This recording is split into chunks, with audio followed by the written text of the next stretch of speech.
പ്രണയ ഋതു. അഗ്നിയുടെ സ്വന്തം ഡെവൽ. അഗ്നി തങ്ങൾക്ക് നേരെ ഓരോ കാര്യങ്ങൾ പറഞ്ഞേൽപ്പിച്ച് അവൾ അവിടെ നിന്നും പോയതും സുര തൻ്റെ സംശയങ്ങളെല്ലാം സ്റ്റീഫനോട് ചോദിച്ചു. സുരയുടെ സംശയങ്ങളെല്ലാം നിവാരണം ചെയ്ത് സ്റ്റീഫൻ അവിടെ നിന്നും പോകുന്നതിന് മുമ്പ് അകത്തേക്ക് ഒന്ന് നോക്കി. അല്പപ്രാണനായി കിടക്കുന്നവനെ ഒന്ന് പുച്ഛത്തോടെ നോക്കി സ്റ്റീഫൻ അവിടെ നിന്നും പോയി. സ്റ്റീഫൻ പോയി എന്ന് മനസ്സിലാക്കിയ സുര അകത്തേക്ക് കയറി അവൻ്റെ അടുത്തേക്ക് ചെന്ന് മുട്ടുകുത്തിയിരുന്ന്, നീ എന്ത് തെറ്റ് ചെയ്തിട്ടാണെന്നറിയില്ല, എങ്കിലും നിന്റെ കുമ്പസാരത്തിൽ നീ ചെറിയ പുള്ളിയൊന്നുമല്ല. പിന്നെ ആ പോയവളോട് ചെയ്തു കൂട്ടിയതൊന്നും ചെറുതല്ല എന്ന് നിനക്ക് കിട്ടിയ ശിക്ഷയിൽ നിന്നും എനിക്ക് മനസ്സിലായി. പക്ഷെ ഇത് അല്പം കൂടിപ്പോയെന്ന് മാത്രമേ എനിക്ക് പറയാനുള്ളൂ. അത്രയും പറഞ്ഞ് അല്പപ്രാണനായി കിടക്കുന്നവനെ ആകമാനം അവൻ കണ്ണാൽ ഒന്നൊഴിഞ്ഞു. കൂടുതൽ നേരം ആ കാഴ്ച കണ്ടു നിൽക്കാൻ വയ്യാതെ സുര പെട്ടെന്ന് തന്നെ പുറത്തേക്കിറങ്ങി. അവൻ ഇറങ്ങിയതും തൻ്റെ ഫോണിലെടുത്ത ഫോട്ടോ ആരുടെയോ ഫോണിലേക്ക് ഒന്ന് സെൻഡ് ചെയ്തു. എന്നാൽ ഇതേ സമയം വാസുദേവനെക്കുറിച്ച് യാതൊരു വിവരവുമില്ലാതെ കിച്ചു മുറിയിലൂടെ തെക്ക് വടക്ക് നടക്കുകയായിരുന്നു.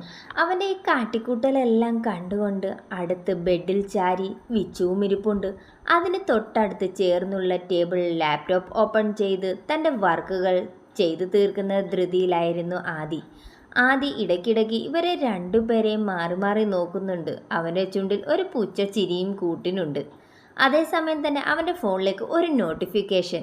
അവൻ തൻ്റെ ഫോൺ ഓപ്പൺ ചെയ്ത് അതൊന്ന് നോക്കി, അതുപോലെ തന്നെ തിരിച്ചു വെക്കുകയും ചെയ്തു. അതിനുശേഷം തൻ്റെ വർക്കിലേക്ക് തിരിഞ്ഞു. അപ്പോഴും കിച്ചു റൂമിലൂടെ തെക്ക് വടക്ക് വെപ്രാളത്തിൽ. തനിക്ക് ഒരു വിവരവും വാസുദേവനെക്കുറിച്ച് അറിയാതെ അവൻ ഇടയ്ക്കിടയ്ക്ക് ആദിയെ പല്ലിഞ്ഞവറി നോക്കുന്നുണ്ട്. അവനൊന്നും വിചാരിച്ചെങ്കിൽ നിമിഷ നേരത്തിനുള്ളിൽ തന്നെ അദ്ദേഹത്തെക്കുറിച്ചുള്ള വിവരങ്ങൾ അറിയാൻ സാധിക്കും. അതിൻ്റെ ദേഷ്യം കിച്ചുവിൻ്റെ മുഖത്തുണ്ട്. അത് ആദി വ്യക്തമായി കാണുകയും ചെയ്തു. ഇനിയും അവൻ്റെ ആ നോട്ടം സഹിക്കാൻ വയ്യ. തനിക്ക് ദേഷ്യം വല്ലാതെ വരുന്നുണ്ട്. കിച്ചു ആയതുകൊണ്ട് മാത്രമാണ് അവൻ അത് പല്ലിൽ കടിച്ചു തീർക്കുന്നത്. അവൻ അവിടെ ഇരുന്ന് അതേ ഇരിപ്പിൽ തന്നെ കിച്ചുവിനെ ഒന്ന് വിളിച്ചു. കിച്ചു തിരിഞ്ഞു നോക്കിയപ്പോഴും അവൻ ലാപ്പിൽ തന്നെ കമന്ന് കിടക്കുക. ഇനി വർക്കിനെ കുറിച്ച് വല്ലതും ചോദിക്കാനായിരിക്കും എന്ന് വിചാരിച്ച് കിച്ചു അവനെ രൂക്ഷമായി നോക്കി. നീ രൂക്ഷമായി എന്നെ നോക്കണ്ട, ഹീ ഈസ് നോ മോർ. അവൻ്റെ പറച്ചിൽ കേട്ടതും ഒന്നും മനസ്സിലാകാതെ ആദ്യം തന്നെ നോക്കി. ആദി കിച്ചുവിന് നേരെ തൻ്റെ കയ്യിലിരുന്ന ഫോൺ ഒന്ന് നീട്ടി. കിച്ചു ഒന്നും മനസ്സിലാകാതെ യാന്ത്രികമായ ആദിയുടെ അടുത്തേക്ക് വന്ന് അവനെ ഒന്ന് നോക്കി. അവൻ വീണ്ടും ഫോൺ കിച്ചുവിന് നേരെ നീട്ടിയതും അവനൊന്നും മനസ്സിലായി ആദിയെ തന്നെ നോക്കി നിന്നതും വാച്ച് ഇറ്റ് അത്രയും പറഞ്ഞ് വീണ്ടും വർക്കിലേക്ക് കോൺസെൻട്രേറ്റ് ചെയ്തതും ഒന്നും മനസ്സിലാകാതെ നിന്ന് വിച്ചു പെട്ടെന്ന് തന്നെ അവൻ്റെ അടുത്തേക്ക് വന്ന് ഫോൺ ഓപ്പൺ ചെയ്തു. അതിൽ ഒരു വീഡിയോ പോസ്റ്റ് ചെയ്ത് വെച്ചേക്കുന്നത് കണ്ട് അവർ ആ വീഡിയോ പ്ലേ ചെയ്തു. അതിലെ കാഴ്ചകൾ കണ്ടതും ഇരുവരും പരസ്പരം മുഖാമുഖം നോക്കി. പെട്ടെന്ന് കണ്ണുകൾ ഇറുക്കി അടച്ച്. അതേസമയം തന്നെ വീഡിയോയിൽ നിന്നും ഉയർന്നു കേൾക്കുന്ന അലർച്ച. അവരിരുവരും ആ വീഡിയോയിലേക്ക് വീണ്ടും നോക്കിയതും കൂട്ടിൽ നിന്നും ഇറങ്ങി വന്ന ഹൈന കടിച്ചു കീറുന്ന വാസുദേവനെയാണ് കാണുന്നത്. അയാളുടെ ശരീരം മുഴുവൻ ചോരയാൽ കുളിച്ചു നിൽക്കുന്നു.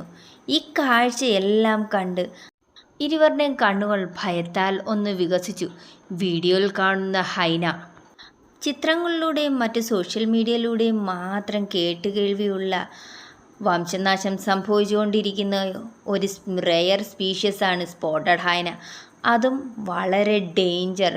മനുഷ്യനെപ്പോലും പട്ടാപ്പകൽ ക്രൂരമായി കടിച്ചു കീറി കൊല്ലാൻ ഒരു മടിയുമില്ലാത്ത ഒരു മൃഗം. ആ ഓർമ്മ ഉള്ളിലൂടെ വന്നതും കിച്ചുവിൻ്റെ അടിമുടി ഒന്ന് വിറച്ചു. അവൻ ആ ദൃശ്യത്തിലെ ഹൈനയെ ഒന്നുകൂടി നോക്കി. മൃഗീയമായി ഒരു മനുഷ്യനെ കൊന്ന് വിശപ്പടക്കി വീണ്ടും തിരിച്ച് കൂട്ടിൽ കയറുന്ന ഹൈനയെ കണ്ടതും അവന് ഇനിയും കണ്ടു നിൽക്കാൻ കഴിയാത്ത രീതിയിൽ അവൻ ആ വീഡിയോ അടങ്ങിയ ഫോൺ വിച്ചുവിൻ്റെ കയ്യിലേക്ക് ഏൽപ്പിച്ച് അവൻ കണ്ണുകൾ ഇറുക്കി അടച്ച് മാറിയിരുന്നു. വാസുദേവന് ഇത്രയും ബ്രൂട്ടലായ ഒരു മരണം അയാൾ എന്ത് തെറ്റ് ചെയ്തിട്ടായിരിക്കും എന്നുള്ളതായിരുന്നു അവൻ്റെ ചിന്തകൾ. എന്നാൽ വിച്ചു വീഡിയോയിലേക്ക് സൂക്ഷ്മമായി നോക്കിയതും അതിൽ ഒരു കറുത്ത രൂപം വാസുദേവൻ്റെ മുന്നിൽ വന്നിരിക്കുന്നതും അയാളോട് എന്തൊക്കെയോ സംസാരിക്കുന്നതും അതിൽ ചിലത് മാത്രം വ്യക്തമായി. എങ്കിലും അവന് പൂർണ്ണമായി എല്ലാ സംസാരവും കേൾക്കാത്തത് കൊണ്ട് ഒന്നും മാത്രം വ്യക്തമായില്ല.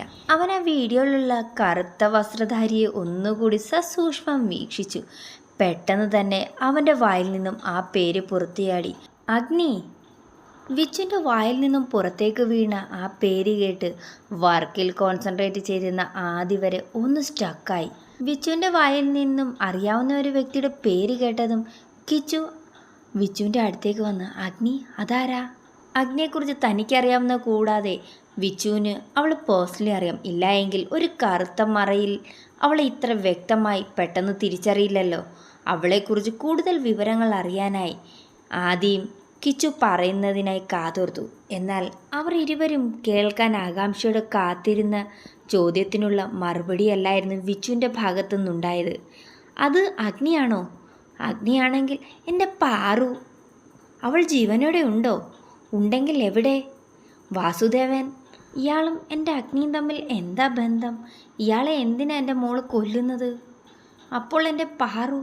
അഗ്നിയും പാറുവിനെക്കുറിച്ചുള്ള 100,000 ചിന്തകളും ചോദ്യങ്ങളും അവൻ്റെ ഉള്ളിലൂടെ കടന്നുപോയി. അവൻ്റെ കണ്ണുകൾ നിറഞ്ഞു. അഗ്നിയെക്കുറിച്ചുള്ള ചിന്തയിൽ വീണ്ടും ആ വീഡിയോ സൂം ചെയ്ത് നോക്കി. അതെ, ഇത് എൻ്റെ അഗ്നിമോള് തന്നെയാ. അഗ്നി? കിച്ചു ഒന്നുകൂടി ചോദിച്ചു. ആരാ വിച്ചേട്ട അഗ്നി? വിച്ചുവിനെ കുലുക്കിയുള്ള കിച്ചുവിൻ്റെ ചോദ്യമാണ് അവനെ സ്ഥലകാലബോധത്തിലേക്ക് കൊണ്ടുവന്നത്. അപ്പോൾ തന്നെ അവൻ മറ്റൊരു കാര്യം ആലോചിച്ചു. ഇത് ആദിയുടെ ഫോണിലേക്കല്ലേ ഈ വീഡിയോ വന്ന്? അപ്പോൾ ആദിക്ക് അഗ്നി എവിടെയെന്ന് അറിയാമായിരിക്കുമല്ലോ. അവൻ കണ്ണുകൾ തുടച്ച് നേരെ ആദിക്ക് മുന്നിൽ ചെന്ന് നിന്ന്, ആദി, ഈ വീഡിയോ നിൻ്റെ ഫോണിലാണ് വന്നത്. അപ്പോൾ നിനക്കറിയാമായിരിക്കുമല്ലോ അഗ്നി എവിടെയെന്ന്. എനിക്കറിയണം അഗ്നി, അവൾ എവിടെയെന്ന്. അതുമാത്രമല്ല, എൻ്റെ കുഞ്ഞ് എന്തുകൊണ്ട് ഇയാളെ കൊല്ലുന്നു, ഇതിൻ്റെ റീസണും എനിക്കറിയണം. നിനക്കിതിൻ്റെ ആൻസറൊക്കെ അറിയാമെന്ന് എനിക്കറിയാം. പക്ഷേ അത് എനിക്ക് നിന്നിൽ നിന്നറിയണ്ട. എനിക്ക് എൻ്റെ അഗ്നിയെയും എൻ്റെ പാറുവിനെയും കാണണം, ഇപ്പോൾ ഈ നിമിഷം. അവൻ പറഞ്ഞതും എനിക്കറിയില്ല അവർ രണ്ടുപേരും എവിടെയാണെന്ന്. വാസുദേവനെക്കുറിച്ച് അറിയണമെന്ന് പറഞ്ഞു, അന്വേഷിച്ചു, വീഡിയോ കിട്ടി, അത് തന്നു. ഒരു കൂസലമില്ലാതെ വിച്ചുവിനോട് പറഞ്ഞതും വിച്ചുവിന് വല്ലാതെ ദേഷ്യം തോന്നി. ആദ്യം നിന്നോടാ ഞാൻ ചോദിച്ചത്, ഇത് നിൻ്റെ ഫോണിൽ വന്ന വീഡിയോ. അപ്പോൾ നിനക്കറിയാതിരിക്കത്തില്ലല്ലോ ഇവരാരെന്നും ഇവരെവിടെയെന്നും. നീ ഒരാളുടെ പിന്നാലെ പോയിട്ടുണ്ട് എങ്കിൽ അയാളെക്കുറിച്ച് സകലതും ഈ നിമിഷത്തിനുള്ളിൽ നിൻ്റെ കയ്യിൽ വന്നിട്ടുണ്ടാകും. അത് കിച്ചു അവനോടൊപ്പം ചേർത്തതും ആദ്യം കിച്ചുവിനെ ഒന്ന് രൂക്ഷമായി ഒന്ന് നോക്കി. അതെ, നീ എൻ്റെ പഴയ അനുജനല്ല എന്ന് എനിക്ക് കുറച്ച് നിമിഷങ്ങൾക്ക് മുന്നേ മനസ്സിലായതാ. അതുകൊണ്ട് സത്യം പറഞ്ഞു ആദി. വിച്ചുവിലുണ്ടായ ഭാവവ്യത്യാസം വല്ലാതെ കിച്ചുവിനെ ഭയപ്പെടുത്തി. ഇന്നോളം വിച്ചുവിനെ എത്ര ദേഷ്യത്തോടെ അവൻ കണ്ടിട്ടില്ല. കണ്ണുകൾ ചുവപ്പിച്ച്, ഞരമ്പെല്ലാം വലിഞ്ഞ്, മുഖമെല്ലാം ചുവന്ന്, കവിളുകൾ വിറയ്ക്കുന്നുണ്ടായിരുന്നു. വല്ലാതെ ദേഷ്യം കൊണ്ട് നിൽക്കുന്ന വിച്ചുവിനെ കണ്ട് കിച്ചു 2 ചുവട് പുറകിലോട്ട് മാറി. ആദിക്ക് അപ്പോഴും യാതൊരു കൂസലുമില്ലാതെ വിച്ചുവിനെ നോക്കി ഒരു ഭാവവ്യത്യാസവുമില്ലാതെ തിരിഞ്ഞ് വീണ്ടും വർക്കിലേക്ക് കോൺസെൻട്രേറ്റ് ചെയ്തതും ഇനി അവൻ്റെ വായിൽ നിന്നും ഒന്നും കിട്ടാൻ പോകുന്നില്ല എന്ന് കിച്ചുവിനും മനസ്സിലായി. കിച്ചു അല്പം ഭയത്തോടെയാണെങ്കിലും വിച്ചുവിനെ വിളിച്ച്, ചേട്ടാ ബാ. അവിടെ നിന്നും അവനുമായി പുറത്തേക്ക് പോയി. എന്നാൽ ഇതേ സമയം തൻ്റെ ശത്രുവിൻ്റെ പതനം നേർക്കുനേർ കണ്ട് അതിന് വേണ്ടുന്ന ശിക്ഷ വിധിച്ച് അവൾ സുഖനിദ്രയെ പ്രാപിക്കാൻ കട്ടിലേക്ക് കിടന്നതും അവൾ തല ചരിച്ച് അപ്പുറത്തെ ബെഡിൽ കിടക്കുന്നവളെ ഒന്ന് നോക്കി. ശാന്തമായി കിടന്ന് മയങ്ങുന്നവളെ കണ്ട് അവൾ എഴുന്നേറ്റ് പാറുവിൻ്റെ അടുത്തേക്ക് ചെന്ന് അവളുടെ അടുത്തേക്ക് ചേർന്നിരുന്ന് ആ മുഖത്തെ കുറച്ചു നേരം നോക്കിയിരുന്ന്, എടി ചേച്ചി പെണ്ണെ, നീ അറിഞ്ഞോ നിൻ്റെ ഈ അവസ്ഥയ്ക്ക് കാരണമായവനെ പരലോകത്തേക്ക് പറഞ്ഞു വിട്ടിട്ട് വന്നേക്കുക നിൻ്റെ ഈ വേദമോള്. നീ ഇത് വല്ലതും അറിയുന്നുണ്ടോ? നിന്നെ ഈ അവസ്ഥയിൽ എൻ്റെ കയ്യിലോട്ട് കിട്ടിയപ്പോൾ എൻ്റെ ഹൃദയം പെടഞ്ഞ് എൻ്റെ ഹൃദയത്തിൽ നിന്നും പൊടിഞ്ഞ ഓരോ തുള്ളി രക്തത്തിനും കണക്ക് ചോദിക്കും. നീ കണ്ടോടി ചേച്ചി, അതിൻ്റെ ആദ്യ പടിയാണ് ഇന്ന് വാസുദേവന് ഞാൻ കൊടുത്തിരുന്നത്. അതൊന്ന് കാണണമായിരുന്നു. ഒരു സൈക്കോ പോലെ ഓരോന്നോരോന്ന് പാറുവിനോട് പറഞ്ഞു കൊടുക്കുന്ന അഗ്നിയെ അവൾ ക്രൂരമായി കൊന്നത് എല്ലാം അവളോട് വിവരിച്ചു. അതിനുശേഷം അവൾ പറഞ്ഞ്, അതുപോലെ ഓരോരുത്തരെയും ഇതിലും ഭയാനകമായ ക്രൂരപ്രവൃത്തിയിലൂടെ അവരെ ഞാൻ നരകം കാണിക്കും. നമ്മളോട് ചെയ്ത ഓരോ ദുഷ്ടപ്രവർത്തികൾക്കും എല്ലാം എണ്ണി എണ്ണി ഞാൻ ചോദിച്ചിരിക്കും. അവൾ പറഞ്ഞ്, പിന്നെ എടി ചേച്ചിപ്പെണ്ണെ, നിൻ്റെ ജീവിതത്തിന് തടസ്സമായി നിന്ന് ഓരോന്നിനും ഇല്ലാതാക്കി ഞാൻ എൻ്റെ ചേട്ടനെയും കണ്ടെത്തി എൻ്റെ പാറൂസിനെ ചേട്ടൻ്റെ കയ്യിൽ ഏൽപ്പിച്ചിട്ട് ഈ വേദമോൾ ഒരു പൂക്കങ്ങ് പൂവും കേട്ടോ.